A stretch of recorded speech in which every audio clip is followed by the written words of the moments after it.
Please note that this episode of Bits and Bricks contains instances of misuse of the Lego trademark, which must always be used as an adjective and never a noun. As a reminder, it is never appropriate to refer to the company that designs and produces Lego brand products as Lego. Rather, the correct name for the company overall is the Lego Group.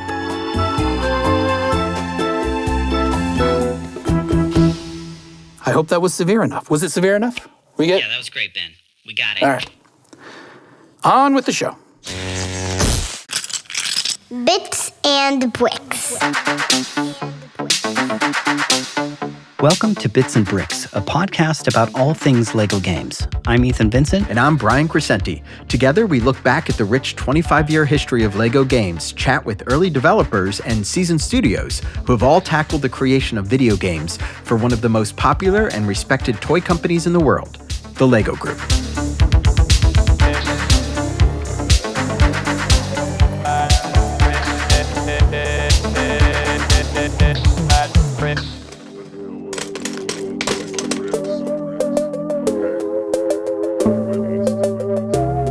Hey, Ethan. Hey, Brian. How's it going? Going great. I'm curious, I know that you and I have been playing the new Lego Star Wars game. What do you think about it? Oh, man. Lego Star Wars Battles. I love it. It's great. Yeah, I played it back when it was a free-to-play game, and I spent a lot of time playing around with it, and I really love how they've put it together. Totally. Yeah, I had a lot of fun with playing it. One of the things I love doing is switching back and forth between the light side and the dark side, You switch from, Luke Skywalker or Darth Vader, and the music immediately changes.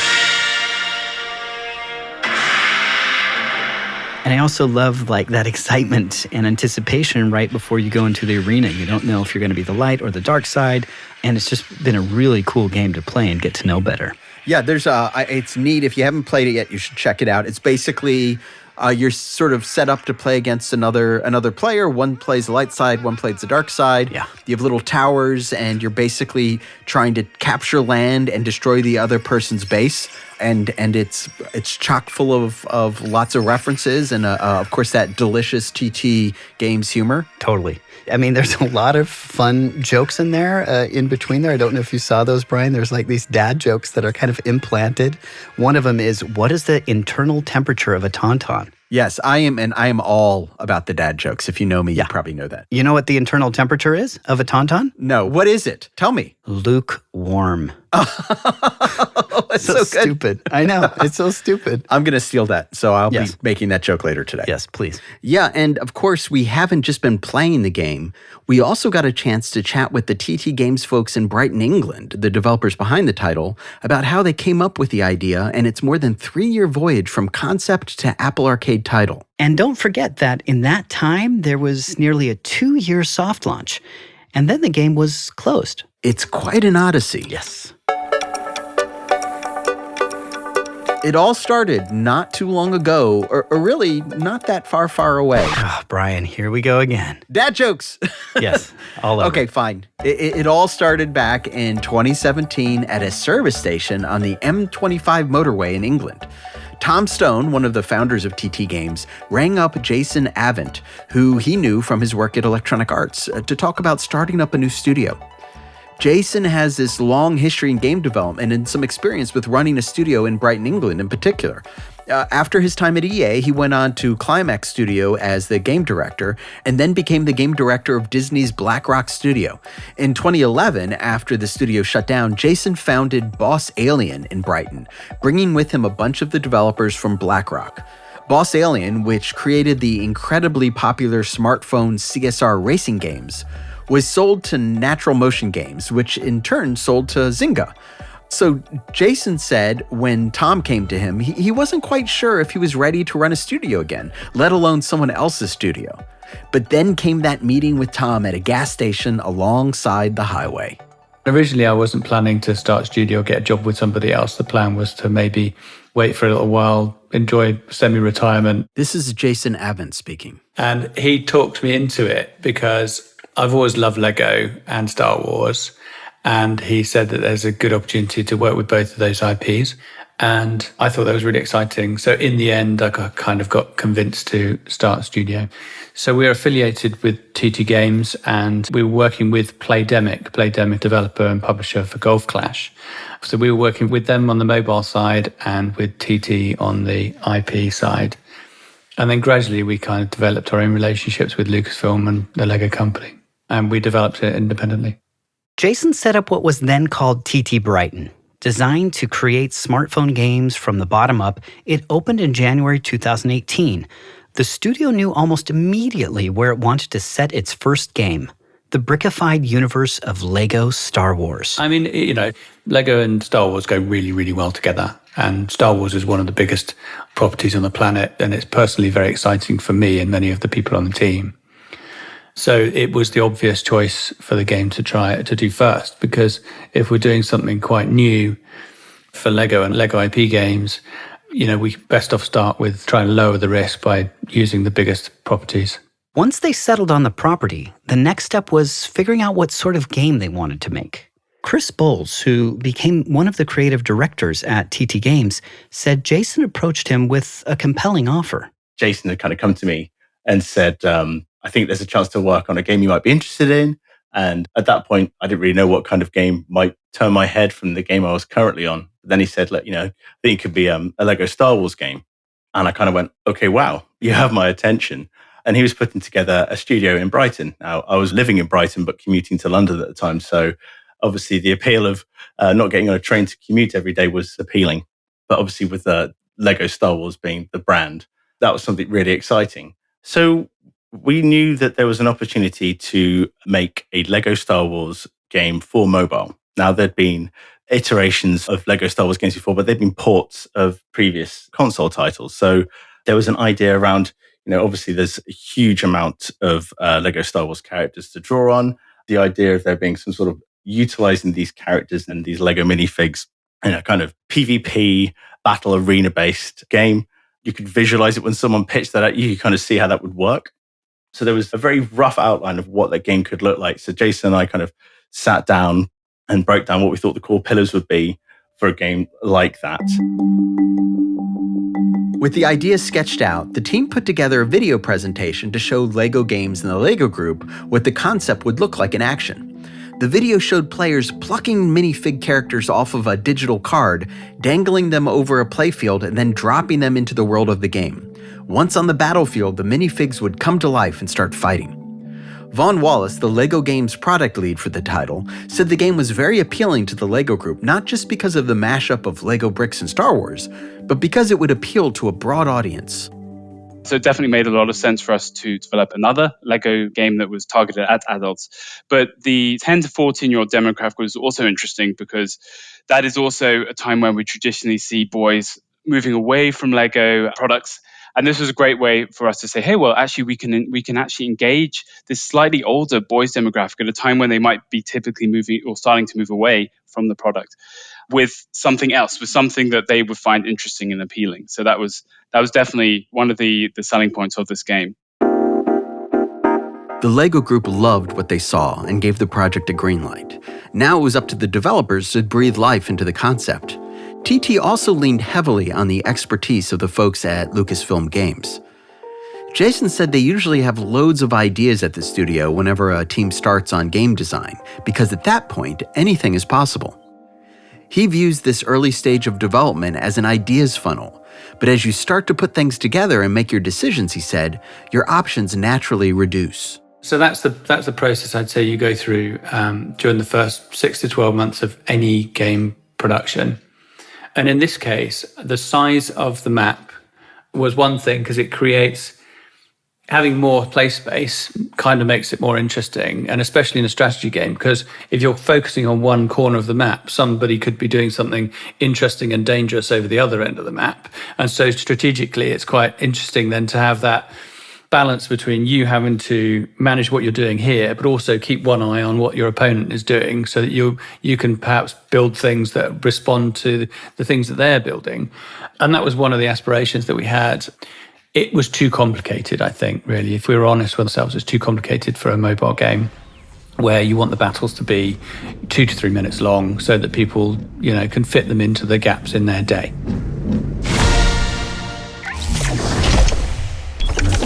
So there are elements like that. Also, I think control complexity. So we had direct control in a similar kind of way that you might have with a dungeon crawler or a game like Brawl Stars, where you had direct control of the character and you could control things around the character, and the focus would be whatever's around the character at that time.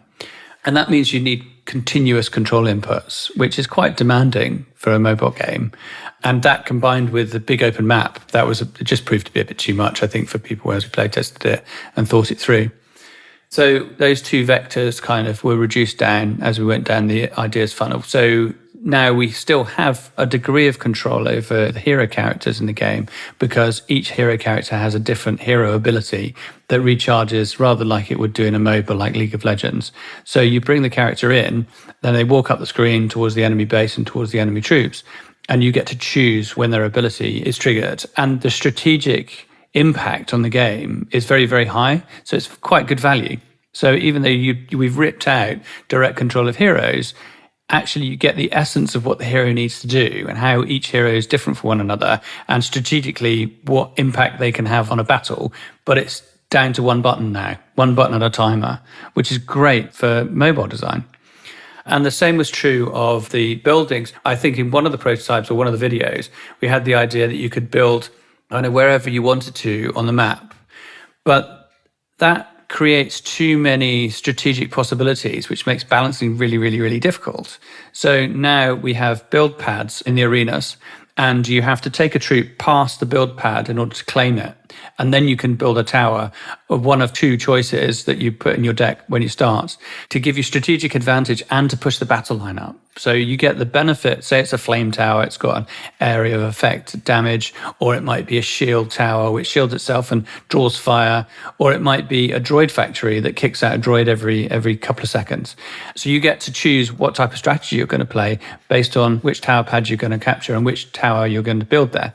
So again, you have a lot of the strategic depth that we were going for in the prototype, but without the control complexity. And it's much more knowable in terms of options and balancing and planning the overall strategy of the game. The team also had to fit their game within the fiction of the Star Wars universe. Here's Chris Bowles again. So, we kind of just looked at what does Lego Star Wars, that universe, what does it contain? What are the kind of characters that, because Star Wars as a universe has lots of characters, but how many of those have been kind of realized in Lego set form? So the first job was to kind of think about all the key characters in the Star Wars universe that we think the fans would want and expect to see in a game. And that's where the game's clever framing device comes in. When you launch LEGO Star Wars Battles, C-3PO explains that the game is actually a battle simulator designed to train future generals in the Rebel Army. The simulator can make anyone a general, even R2-D2. As he walks you through the rules of the game, 3PO explains that any general worth their salt needs to know what the enemy is thinking. And that's the narrative justification for aligning yourself with the dark side, too. And because you're a general in training, exploring the full history of Star Wars and all of its locations and units makes sense. But Bowles said that even with the framing device, the team had to figure out what they could fit into the game. You start off from a kind of fan perspective. What am I aware of as a Star Wars fan? There's layers to being, a real Star Wars fan or someone who's aware of it. And we fully admitted that we weren't, we didn't know everything about every sort of expression of Star Wars that there was. So I think, you go through and you go, okay, what are the characters I know? Sure, I know I've heard of Darth Vader, Luke Skywalker and Yoda. But outside of those major champion characters, what other people are there out there? So it was basically just going and doing the research, and we'd think of a specific scene in a film, and we just wrote a list of all the characters that we knew, knowing that wasn't going to be nearly enough to kind of populate the game. So it was really a journey of discovery, of kind of going in, digging in, and finding all these great characters that existed and all these different expressions of Star Wars, be it the Clone Wars or additional films that come out like Solo or Rogue One, and just combing through those guys and kind of going, well, this, in the Star Wars universe, a lot of guys just shoot lasers.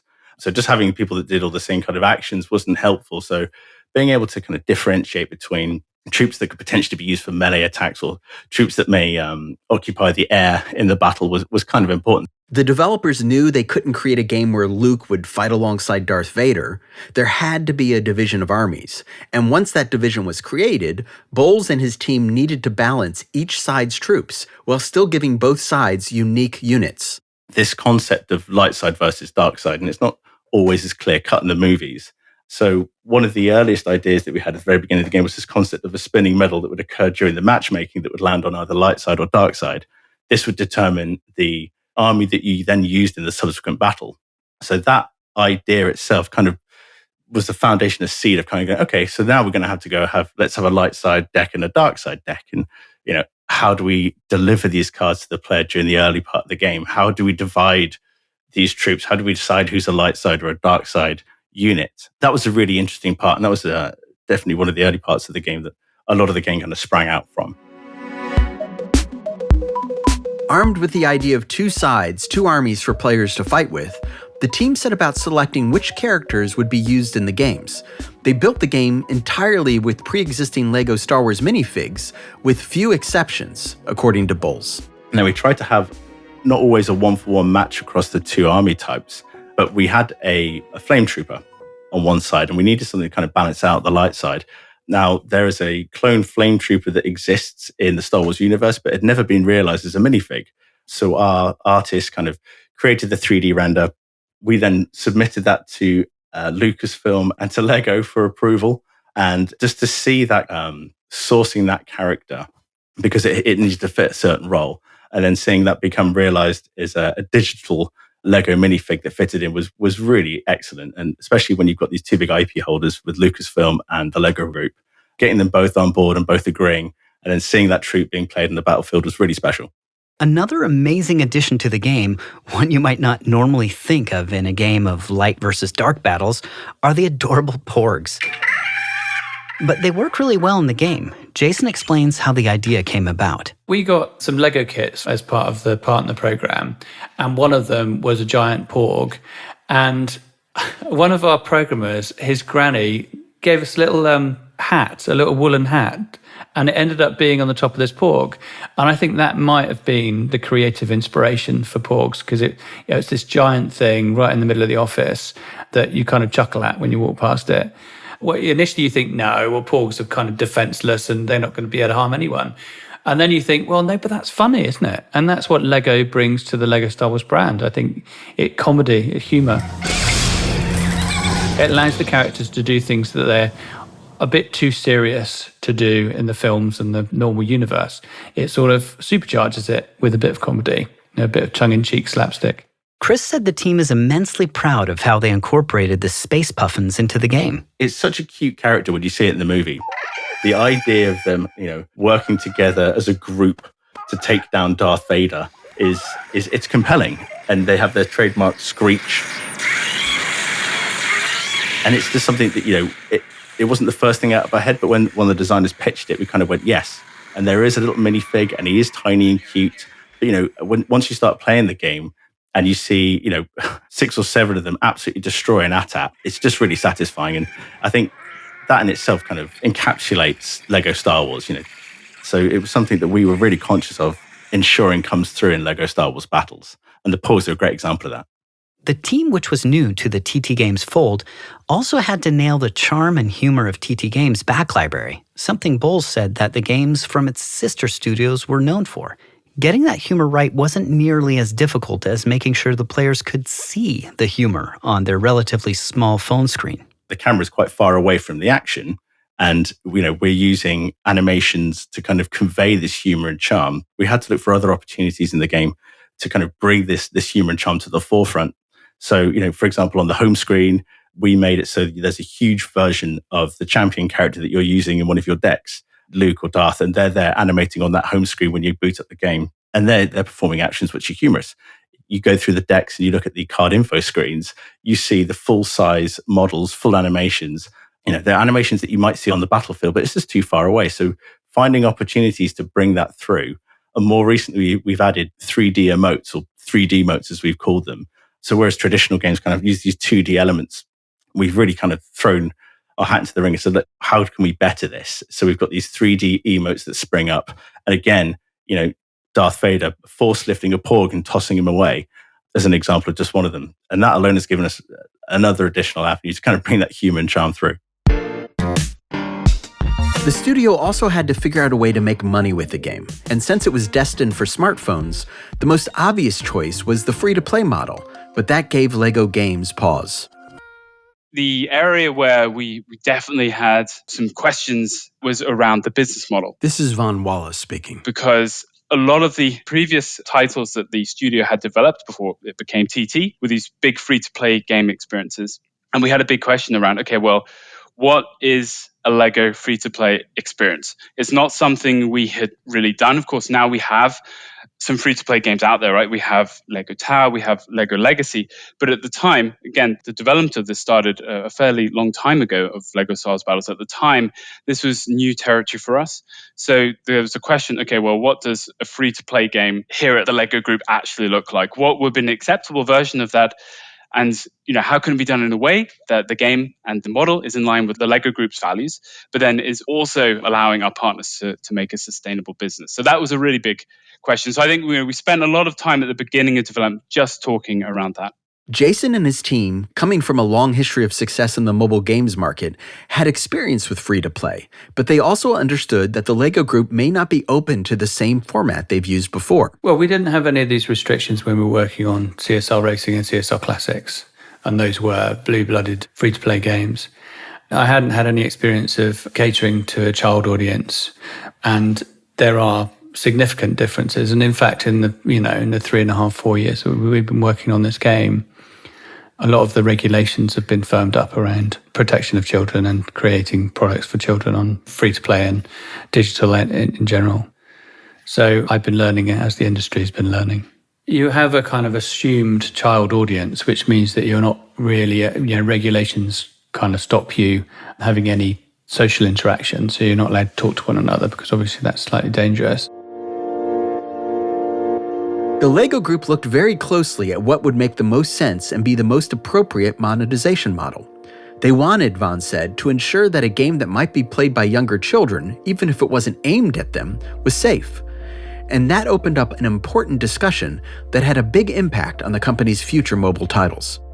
So the question of, okay, well, what is an appropriate free-to-play model for kids is very relevant. This is Von Wallace speaking. And so it looked at things like features, so monetization features. So it was things like, okay, is it acceptable to do, for example, a loot box in the Lego free-to-play game? How many currencies can we have in a Lego free-to-play game? Should there be a spend limit? Should we have a monthly spend limit? Should we have a daily spend limit? Is it okay to offer discounts to younger users as well in the game? How do we communicate those discounts if we do allow that? Is it okay to have advertising in the game? That's also something that's very prevalent in the free-to-play model are in-game ads, because that's obviously a good and sustainable source of revenue. Is it something that users actually like to have? We also have had a discussion with our partners, not just TT, but also other partners that have actually pointed out to us that an in-game advertising model can actually be something that users like because they get the game for free, and then it's kind of this trade-off where, yes, they have to watch some ads, but they still get a good game experience and they don't feel pressured to buy anything. So yeah, I mean, there were all of these these levers which you can see are being used in free-to-play, and we basically had to look at each one, or at least the ones that TT was proposing, and say, okay, what is our take on this? How do we go about evaluating this in the LEGO context? Ultimately, the LEGO Group and TT Games came up with an approach built around the concepts of fairness and transparency. If I, as a user, am coming to the game, and let's say that I want to buy a hero card, I want to unlock a hero unit by purchasing it. When I go in there, is it clear that if I buy, let's say, 1,000 gems, that then that translates into unlocking a hero card and not into it's unlocking half a hero card and I still have to grind in order to unlock that?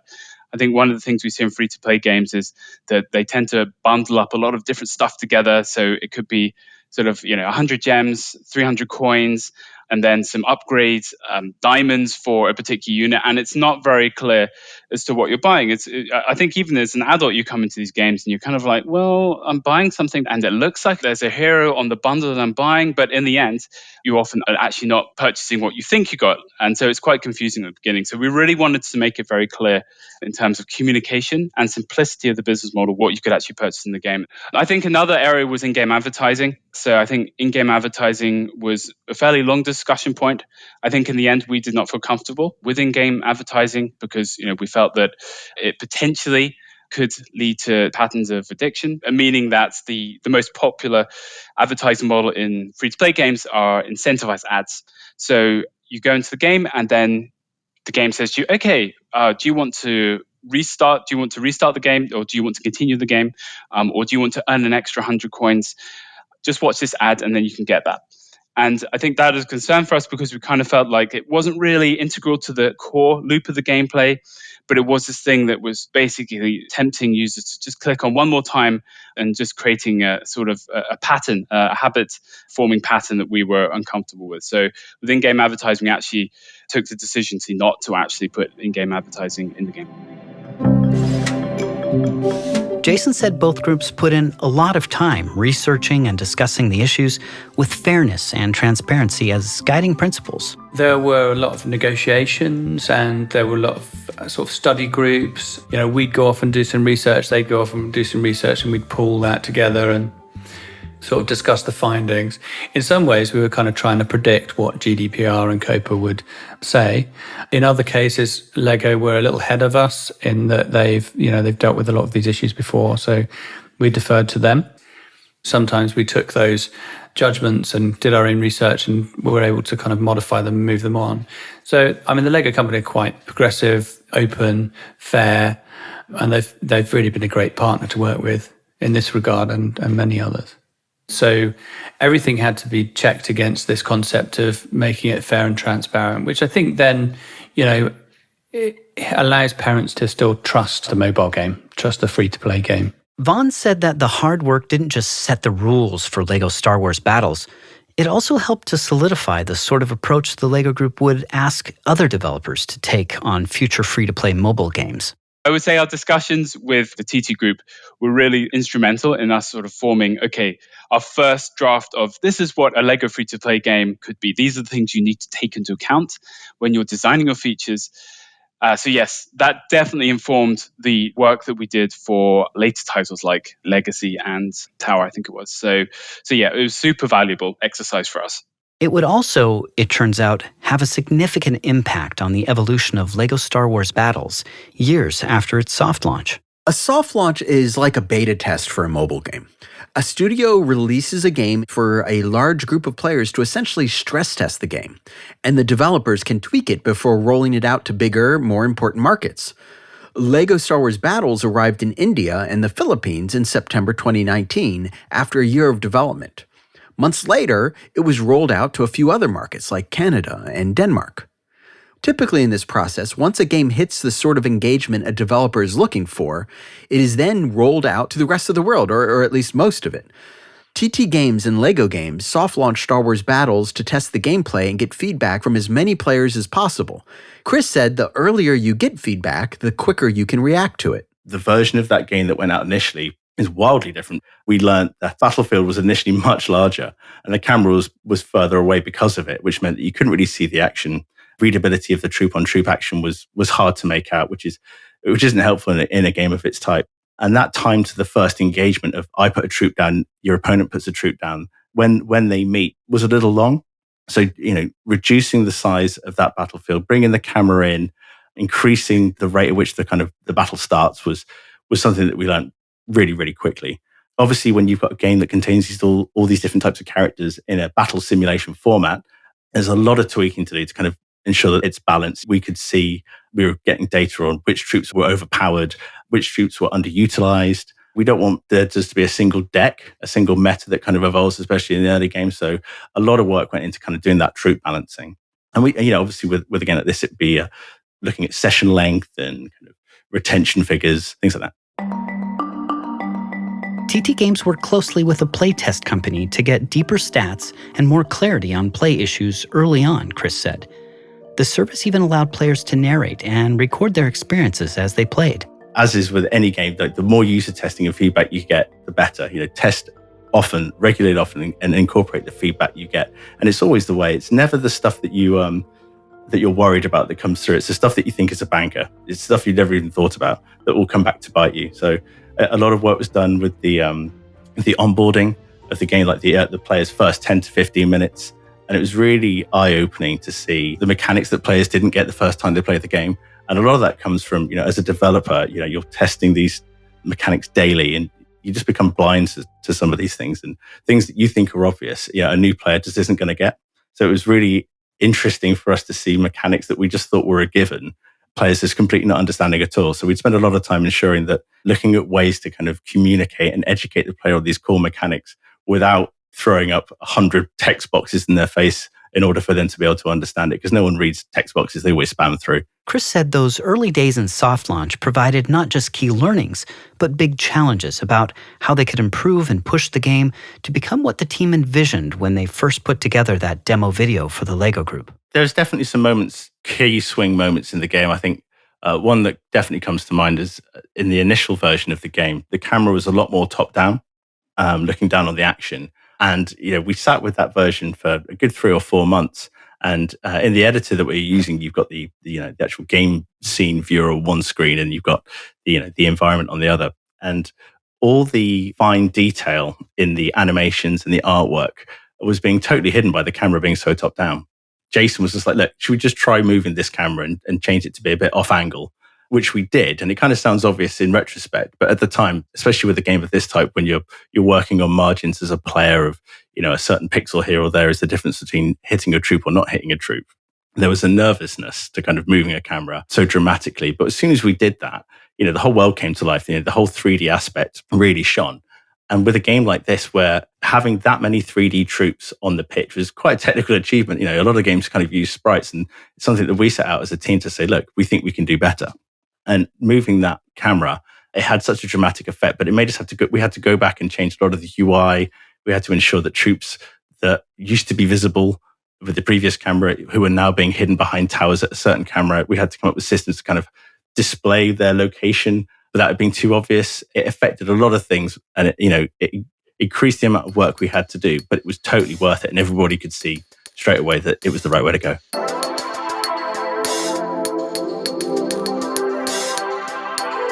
While TT Games made some major changes, it still lingered in soft launch, first for months, and then approaching years.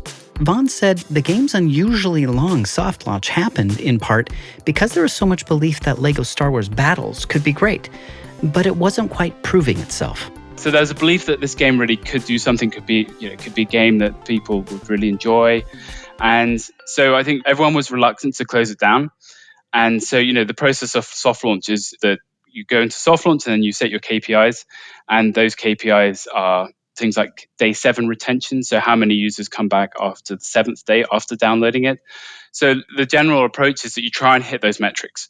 And those metrics are basically kind of the validation. Is this game fun? Does it have legs from a gameplay perspective? And so, there was a lot of effort spent in trying to do that. And the game was definitely sort of nearing those goals.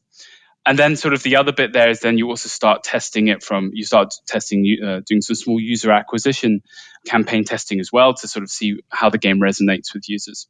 And I think, we were always getting closer to KPIs. We're approaching them. Things were getting, looking better, but was taking quite a lot of time. And I think the discussion was, okay, well, how do we bring this game to market? Is it that we take it to global launch, or, is there something else we should consider?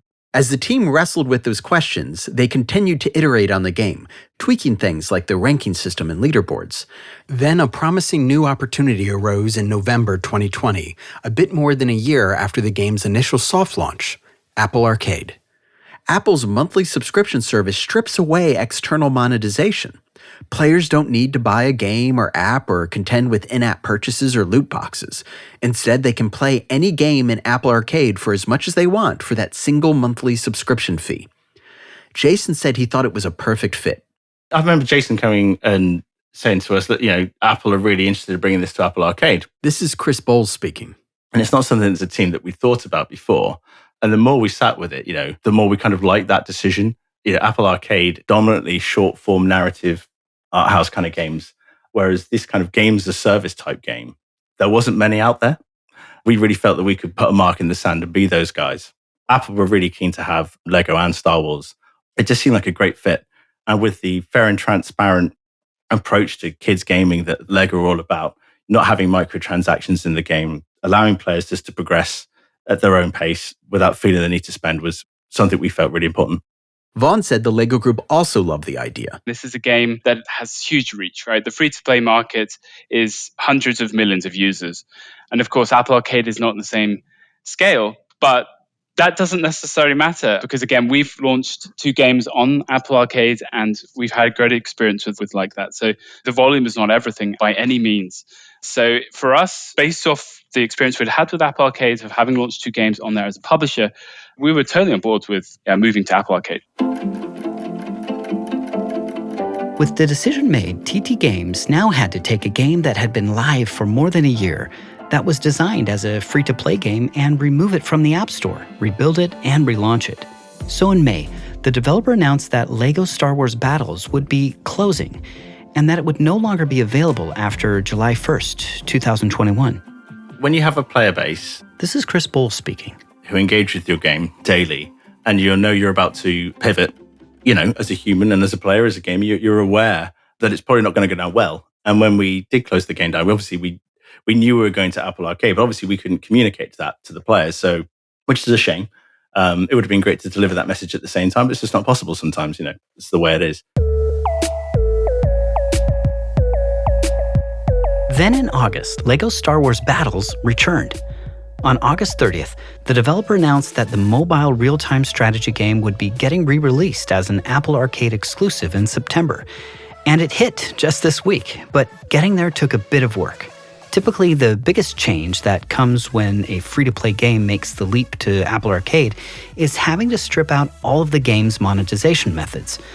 But Jason said that because TT Games developed the game using the LEGO Group's fair and transparent philosophy, it actually wasn't that hard to do. I think it would have been more difficult to have a game make the transformation if it weren't built with one eye on this concept of fair and transparent. So we only have 2 currencies in the game. Some free-to-play games have, 12 or 15 different currencies, and you pay for one, and then you realize that actually you need to start paying for another one, and then once you've invested in that, you feel like then you need to, you reach another block, so you need to buy that currency as well. We have a paid currency and we have a non-paid currency. So stripping out the shop was relatively easy, changing the way that we give new characters out on a more reliable schedule. And we still have sort of the element of surprise in terms of what, not knowing what you're going to get and when, because you can't give everybody the same cards, because otherwise the game at the start of a player's career is going to be really boring, because you're going to be matched with players at the same skill level as you, and you all have the same cards. And all the way through your career, you kind of need that chance element.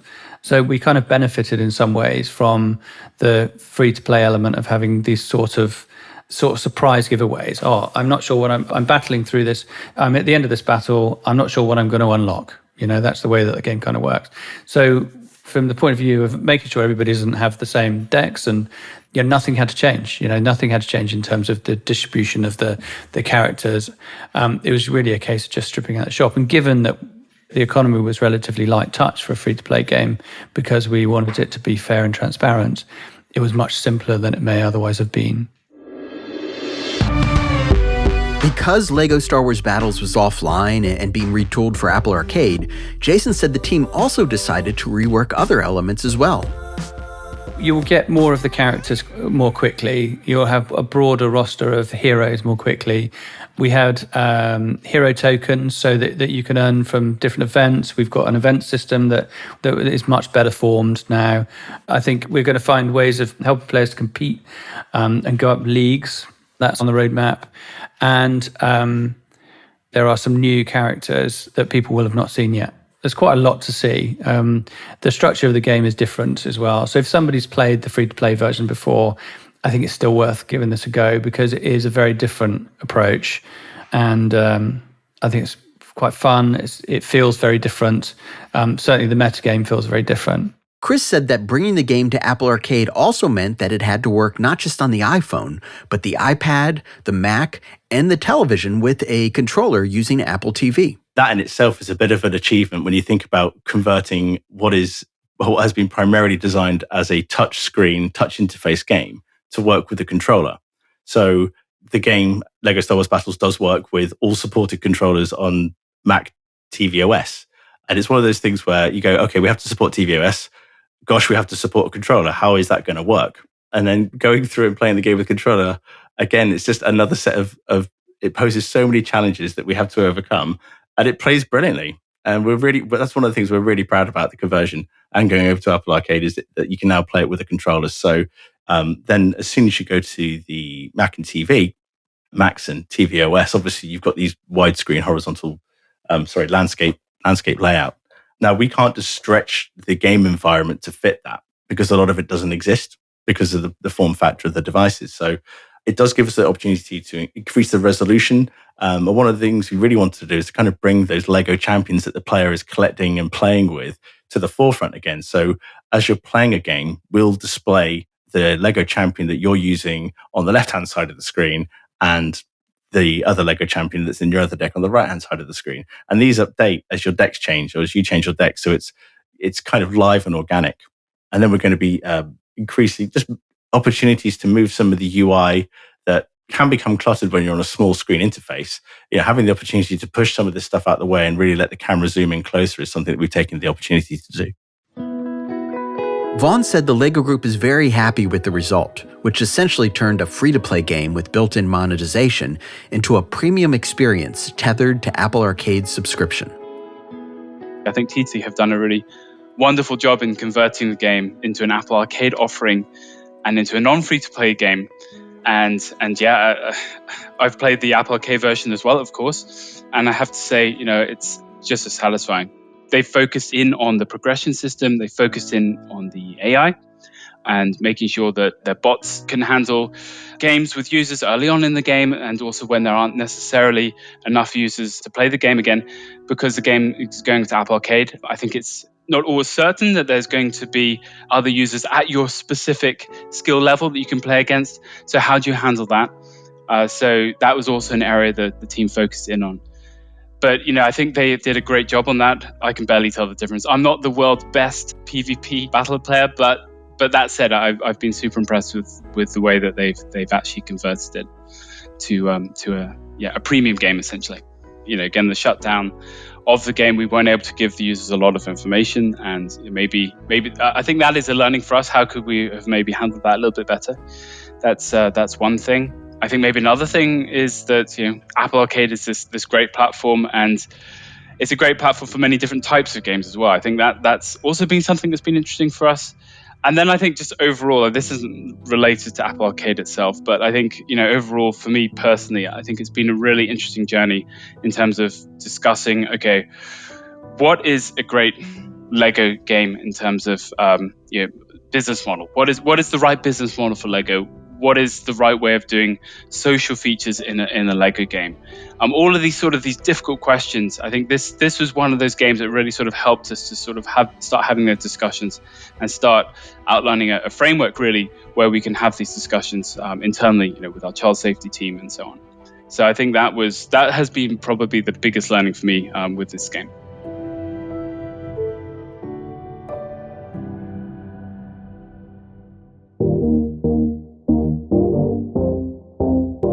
Bits and Bricks is made possible by LEGO Games. Your hosts are Brian Crescente and Ethan Vincent. Producing by Dave Tack. Our executive producer is Ronnie Scherer. Creative direction and editing by Ethan Vincent. Research and writing by Brian Crescente. Art direction by Nanan Lee. Graphics and animations by Manuel Lindinger and Andreas Holzinger. Mixing and sound design by Dan Carlisle. Disclaimer voice is Ben Ungren. Openings child voice is Milo Vincent. Music by Peter Premer. FounderMusic.com, and excerpts from LEGO Star Wars Battles, which you can play on Apple Arcade today. We'd like to thank our participants, Jason Avant, Chris Bowles, and Vaughn Wallace. We'd also like to thank the entire LEGO Games team, For questions and comments, write us at bitsandbricks@lego.com. That's bits, the letter N, then bricks@lego.com.